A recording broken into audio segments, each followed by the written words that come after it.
കുഞ്ഞുങ്ങളെ പലപ്പോഴും ഉറക്കത്തിന്റെ ഇടയിൽ പേടിപ്പിക്കുന്ന സ്വപ്നങ്ങൾ കണ്ട് ഉണർന്നെണീറ്റിരുന്ന് കരയാറുണ്ട് അല്ലെ? അപ്പൊ അതിനെ കുറിച്ചിട്ട് ഡിസ്കസ് ചെയ്യാം. Hi there, this is doctor Aryadevi. ശരിക്കും പറഞ്ഞു കഴിഞ്ഞാൽ കുഞ്ഞുങ്ങൾ ഒരു 6 മാസം തുടങ്ങിയിട്ട് തന്നെ ഇത്തരത്തിൽ സ്വപ്നം കാണാനായിട്ട് തുടങ്ങുന്നുണ്ട്. ഒരു 3 മുതൽ 12 വയസ്സ് വരെയുള്ള സമയത്ത് ഇത്തരത്തിൽ സ്വപ്നം കാണുന്നത് കുറച്ച് കൂടുതലായിട്ടും കാണപ്പെടാറുണ്ട്. അപ്പൊ നമ്മൾ എന്താണ് ചെയ്യേണ്ടതെന്ന് വെച്ച് കഴിഞ്ഞാല് കുഞ്ഞുങ്ങൾ ഇങ്ങനെ സ്വപ്നം കണ്ട് ഉണർന്നിരുന്ന് കരയുന്ന സമയത്ത് എത്രയും പെട്ടെന്ന് നമ്മൾ അവരുടെ അടുത്തേക്ക് എത്തുകയും അവരെ സമാധാനിപ്പിക്കുകയും ചെയ്യണം. എന്നിട്ട് അവരോട് നമ്മൾ ചോദിക്കണം അവരെന്താണ് സ്വപ്നത്തിൽ കണ്ടത് എന്നുള്ള കാര്യം.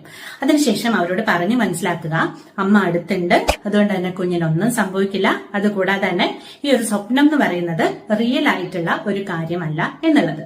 അതിനുശേഷം നമുക്ക് അവരെ വീണ്ടും ഉറങ്ങാനായിട്ട് എൻകറേജ് ചെയ്യാം. ആ ഒരു സമയത്ത് അവർക്ക് ലൈറ്റ് വേണം എന്ന് ആവശ്യപ്പെടുവാണെങ്കിൽ നമുക്ക് ലൈറ്റ് ഇട്ട് കൊടുക്കാവുന്നതാണ്. കൂടാതെ അവരിപ്പോ എന്തെങ്കിലും ഒരു നിഴലൊക്കെ കണ്ടിട്ടാണ് കരയുന്നതെങ്കിൽ ആ ഒരു നിഴലൊക്കെ അവിടുന്ന് മാറ്റാനായിട്ട് നമുക്ക് ശ്രമിക്കാവുന്നതാണ്.